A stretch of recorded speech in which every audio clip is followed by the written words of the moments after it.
ఏస్ అంటాడు అని గుర్తు పెట్టుకుంటారా అని గుర్తు పెట్టుకుంటారా అంటే మనకి టీం వర్క్ ఉంది, మనం ఆడదాం రండి.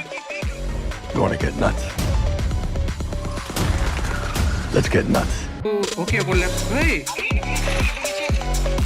అని ఏంటి